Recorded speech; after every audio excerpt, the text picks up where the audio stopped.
El nuevo Index, el nuevo oscurantismo en la Florida. Quo vadis, Estados Unidos. ¿A qué le temen tanto quienes desde el poder se empeñan en suprimir el pensar y el sentir?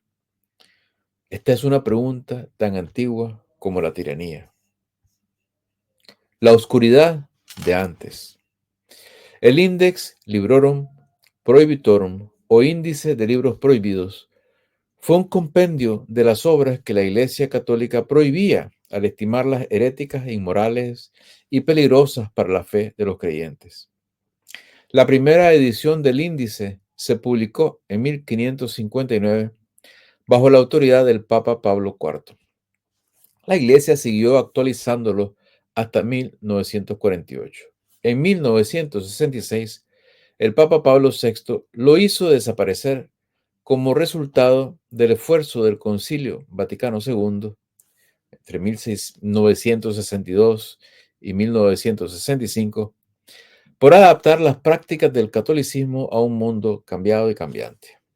Durante varios siglos, hasta comienzos del siglo XX, cuando se transfirió a la Congregación del Santo Oficio, el Index había estado bajo la responsabilidad de la Sagrada Congregación del Índice.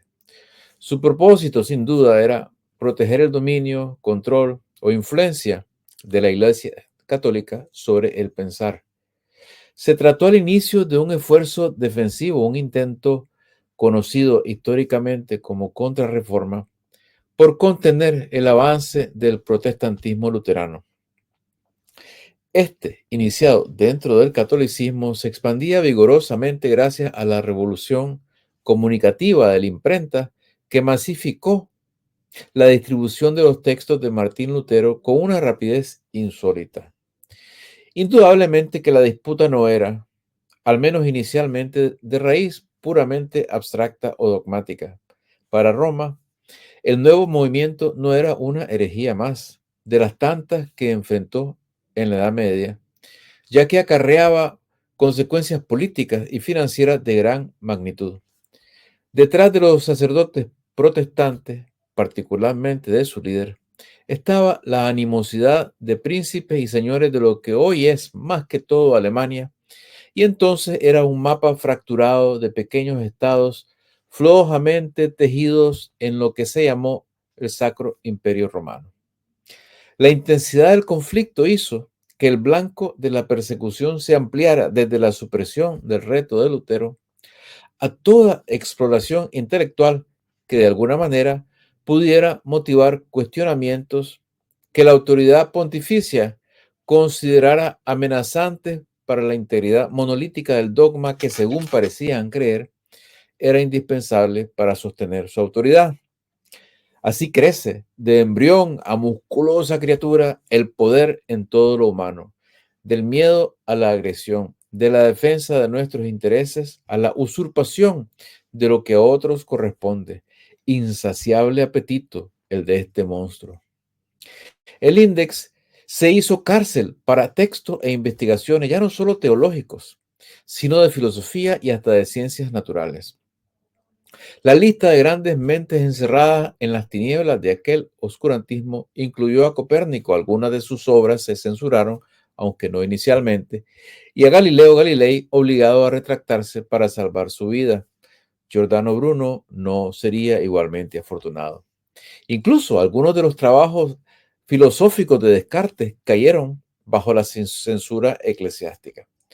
Al Index fueron también a parar ensayos de filósofos posteriores de la llamada Ilustración, como Voltaire y Diderot, pensadores que precisamente se cuentan entre los más relevantes promotores del prurito libertario de la era moderna. Tampoco se salvaron de condena importantes traducciones de la Biblia, como la primera traducción al alemán del Nuevo Testamento, trabajo de Martín Lutero, la Biblia de Ginebra, traducida por exilados protestantes, y la primera traducción del Nuevo Testamento al inglés por William Tyndale, quien fuera eventualmente ejecutado por herejía en 1536. Pero esto debo enfatizar, en busca de la objetividad y el realismo, sin los cuales no hay justicia. La intolerancia no es monopolio de una iglesia, ni de un partido, ni de un grupo político, ni de un grupo étnico, ni de un tiempo en particular. No debe olvidarse, por ejemplo, la persecución que llenó de sangre las manos de calvinistas y otros protestantes en las guerras religiosas europeas del siglo XVII, ni la opresión brutal de la comunidad judía de Holanda contra Spinoza y otros disidentes que padecieron el doble ostracismo de ser miembros de una comunidad marginada y ser a la vez marginados dentro de su comunidad. Y ay, Dios mío, el islamismo de nuestros tiempos y las masacres de musulmanes e hindúes y del estalinismo ateo en contra de creyentes, etcétera, y un largo y triste etcétera. Sin embargo, es útil referirse, anclar la discusión sobre lo que hoy ocurre al proyecto represivo del Index, por la sencilla y estremecedora razón de que más de 450 años después, el proyecto trumpista da muestra de querer imitarlo sistemáticamente a través de los medios de poder de que dispone hoy en día, ahí donde de ellos dispone en pleno siglo XXI. Ya somos libres. Esa es la ilusión de hoy. Podríamos decir todo esto. Afortunadamente, hemos superado, hemos dejado atrás para siempre, nos hemos liberado totalmente e incluso la Iglesia Católica, junto a otras iglesias con una historia de intolerancia, se ha liberado a sí misma de toda inclinación a la censura intelectual. Sea como fuere, no se nos ocurre ya en esta avanzada era reprimir el pensamiento filosófico y científico. Y no se nos ocurre reprimir la ficción y la poesía, que nos dan la oportunidad de colocarnos en la piel del prójimo y ponernos en su lugar. Nos dan la oportunidad de desarrollar la compasión y la empatía, porque nos abren la puerta para dejar de sentirnos el centro del universo y la medida de los demás. Nos ayudan a movernos de las cosas son así porque así deben ser, aún así son las cosas en este momento, en este lugar o en ese momento y en ese lugar, pero no han sido así en todo tiempo y en todo lugar. Gracias a esta alteración de perspectiva, nos volvemos capaces de contemplar la gloriosa posibilidad, la excitante aventura del ascenso material y moral de nuestra especie. Qué dicha que la educación pública sirva a esta meta, que por eso sea universal, laica y libre en los estados democráticos, que puedan los estudiantes tener acceso sin necesidad de riqueza ni obligación de lealtad a ningún credo político o religioso o a ningún señor de la guerra, a todo tipo de argumentos y opiniones, para que sus mentes se formen en medio del debate inteligente y se enderecen contra el conformismo, la superstición y la pereza. Qué afortunados aquellos que viven en sociedades liberales democráticas como Estados Unidos, donde la libertad de pensamiento no solo lleva a una mayor felicidad individual, sino también a un progreso social y económico irrefrenable, irreversible.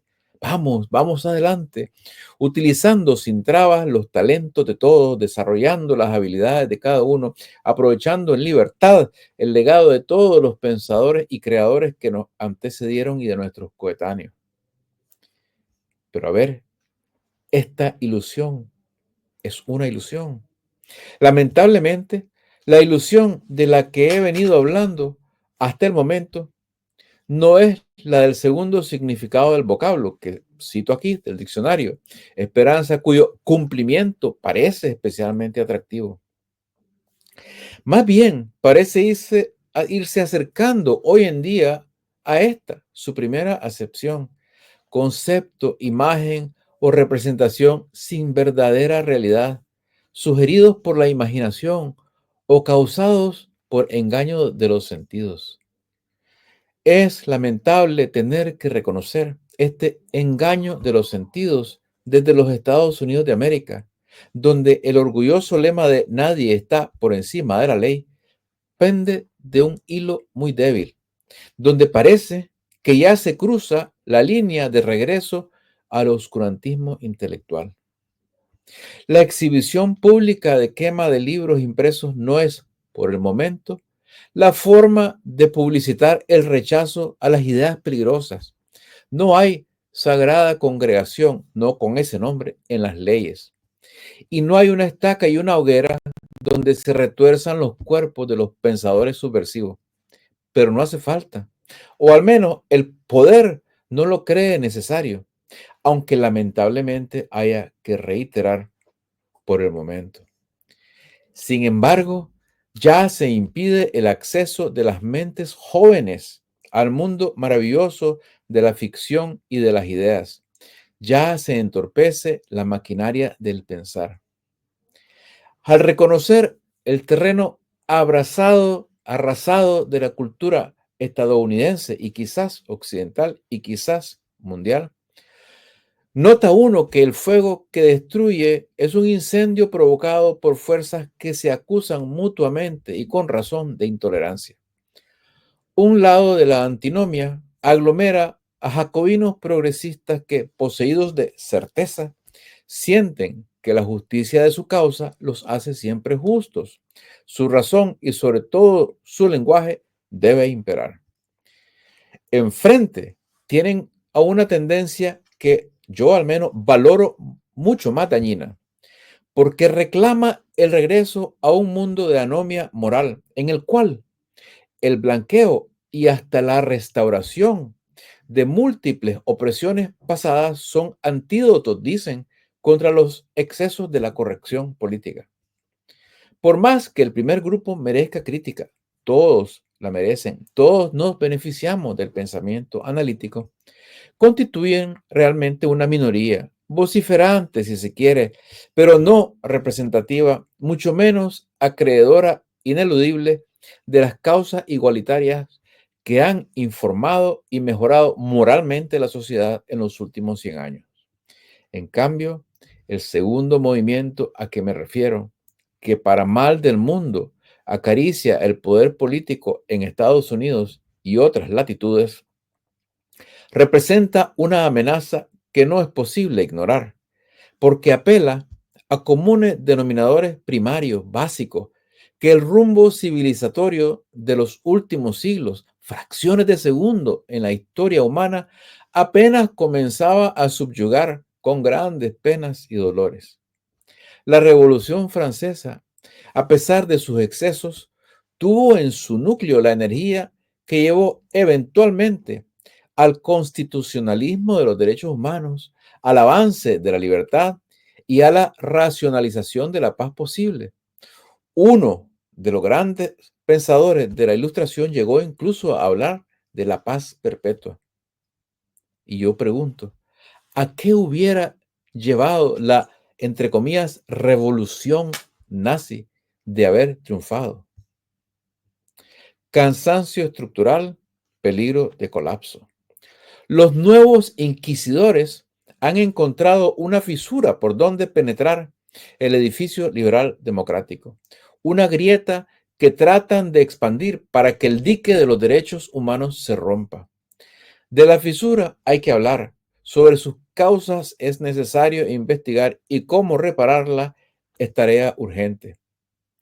Pero nada puede hacerse si no se toma conciencia de la profundidad de la hendidura, de su tendencia a agrandarse y del peligro que corre la integridad estructural de nuestra civilización y de nuestra aspiración que creíamos consumada a la libertad de pensamiento. El fantasma que recorre Estados Unidos.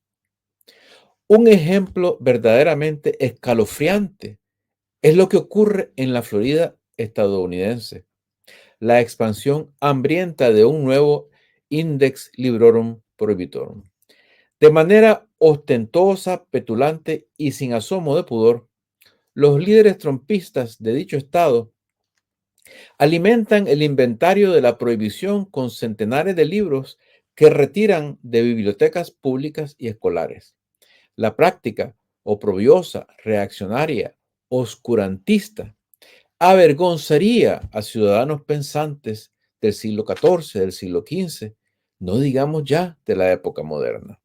Claro, si uno por conformismo o pereza quiere buscar la parte del vaso que aún no está vacía, pues puede consolarse porque los libros no son quemados en una fogata frente al palacio del gobernador de Santis, sino simplemente arrancados de anaqueles y catálogos.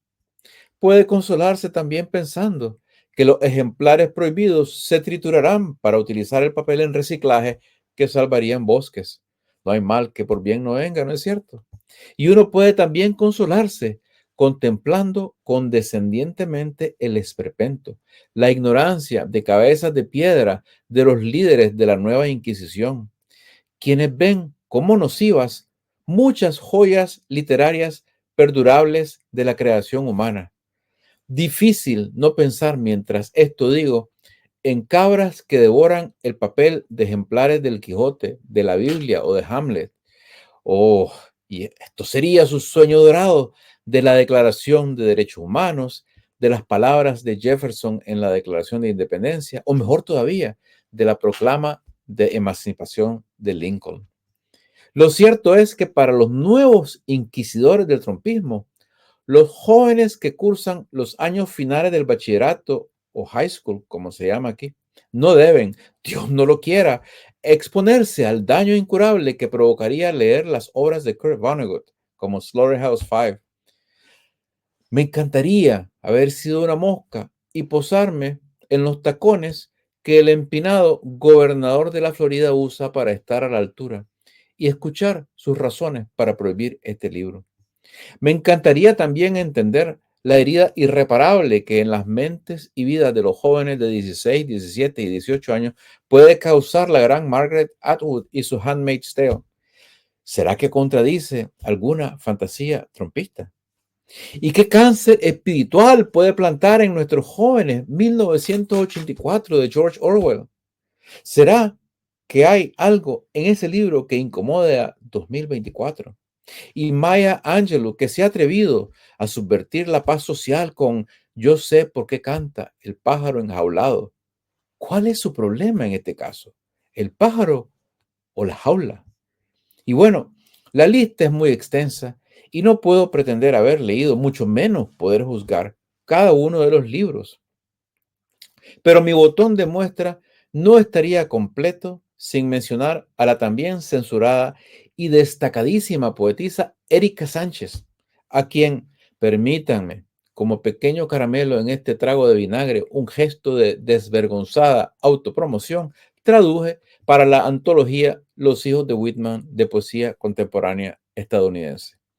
Ya cuando atentan contra mis jugosas regalías, señores inquisidores, entran en un campo minado.